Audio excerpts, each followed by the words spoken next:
Hello there. In today's video, we're going to be talking about the purpose of financial literacy. It's a question that gets asked quite a bit. So in today's video, we're going to be addressing the answer to that question.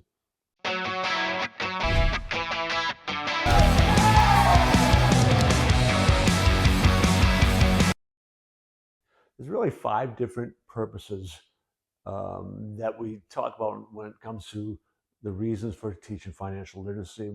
The first is confidence in your decision making. And we also want to be talking about protecting you in crisis and the freedom that financial literacy gives you, the control over your life and your future, and the importance of building a wealth creation mindset. Those 5 purposes, what we'll delve into a little bit more next. For many people, when they first get through college or even out of high school, it's changed a little bit today as more and more people are staying at home for a little while, but you still have this financial obligations now being cast on you, right? More independence. And I've talked with a number of young people today who are suddenly hit with they have no idea. They've not been taught some of the basics. Even my own kids who I thought they were seeing how their mom and I handle our finances. They watched me every day. They saw my routines. I assumed too much, assumed that they were learning the way I modeled. And even some of the things we did with allowances and cash and budgeting, but yet they weren't prepared because we really didn't formalize that education. We didn't really purposefully direct it. So every one of them came out going, oh man, I was so unprepared. And one of these young people I know actually was completely unprepared and built up a huge debt to the federal government in taxes because the way he was being paid wasn't planning for paying more than what was being taken out, and he was hit with a much bigger tax bill, and he had no real concept of managing his money, so he didn't have it. Now all of a sudden he had this debt that he wasn't prepared for and didn't really understand how to manage it. Well, when you have financial literacy, when you begin to understand and if it's done well, you've actually had practical application in applying what you've been learned. You've been practicing in it in the classroom setting or the home setting, what have you. So now when you are out in the real world, you are much more confident in your decision making because you've not only had the knowledge, but you've been building the habits and the practice, and it's not new to you. That's one of the most important benefits and purposes of teaching financial literacy. So if you want to think about the other aspect to this is not only do you have this confidence, but now you have a better understanding of what may come, right? Because a good financial literacy class or course or training is focusing on your mindset as well as certain things to look for and be prepared for, right? The unexpected. Now, certainly early on, if you get hit with the unexpected and you haven't had a chance to really save much money, that can be burdensome. It can be, a challenge. But because you are prepared for it, and and when I say prepared for it, is you have an understanding of what to do about it, and you now have that confidence for doing something about it, you can plan better and make better decisions. So you're really protecting yourself from these crises that do inevitably pop up because of your awareness and understanding. And if that crisis doesn't happen for a little while, because of your financial literacy background and because of your preparation, you now have some stability there. I'll talk about my middle son who's been able to early on fairly quickly save up that 6 months of savings that they often recommend for these emergencies. And he has it. So now he can go on to those next stages. That is the confidence that comes with that is protection from his assets because he's been able to understand some of those basics and put them into application. Those are the things that come from financial literacy training.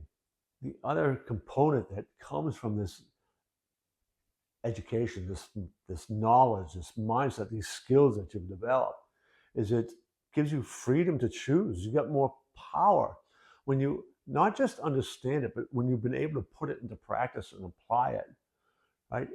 And your ability to save money and budget and plan for, that gives you that control. So you can begin to say, "Oh, I want to do this. I know I need to save this."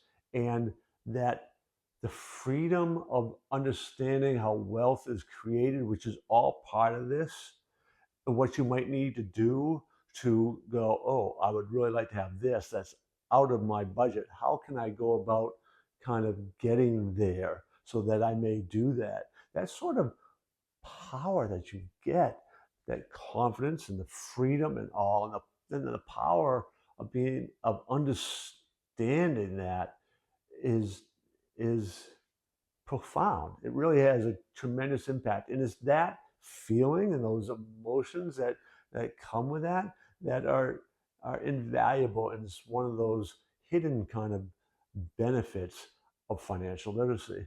There's one aspect of financial literacy that is really important. It's the idea of wealth creation, right? So it's about protecting your assets, earning, saving, all that, but it's also about understanding what to do with this so that you can create more wealth. I've shown in some of the lessons I do and the teachings I've done, what if you just put money away, and depending on your tolerance for risk and all, but the stock market hasn't lost money in anybody's 40-year history of the stock market ever, right? If you're going to be working for 40 years at least, if you could work right out of high school on, it's going to be longer than that. Over those 40 years, you're going to be able to accumulate enough wealth, or you have the potential to accumulate enough wealth that you are able to live better in retirement than you did while working. And this sort of wealth can be generational, right? So now you are giving a legacy off to your children. And there are so many families that didn't get any inheritance, right? There's really nothing passed down to them. But you can begin to change that. You can begin to change that by understanding that component of financial literacy, right? That's empowering, and it's generationally empowering. And that's one of the purposes behind it. So let's kind of delve a little bit deeper into this wealth creation aspect. And a whole lot of it is about your own mindset and your beliefs around money, about risk taking, about wealth and poverty, the understanding of that. Now, so many of us are most comfortable with working for somebody else. Entrepreneurship is a great way to build wealth. Though, even saying that, a whole lot of people who are entrepreneurs, who have this small little business, are really the wealth that they are creating is building up that business. It's not when let me give you an example of family member who took his knowledge in real estate. He was a lawyer, and people often think lawyers are wealthy. Well, his salary wasn't all that great. He was a real estate lawyer working in a small town area, so it's not like a big city lawyer who's making all that high end money.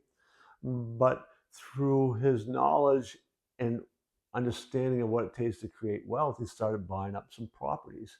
And after several years, he was able to stop lawyering and just managed his own properties. Now, those properties generate enough income to pay his salary. But the real wealth was in the accumulation of the value of those properties that he essentially wasn't paying for. It was the renters who were essentially paying for it. So that by the time it's reaching retirement and the buildings are paid off, he's got tens of thousands of dollars a month in rental income, or millions of dollars worth of property that he could sell and then take those assets and do something else with it. That is that power of a wealth building mindset, understanding the principles of wealth creation and applying them. And even though he didn't live like a millionaire, he became a multi-millionaire because of that understanding, and that's also that generational wealth creation.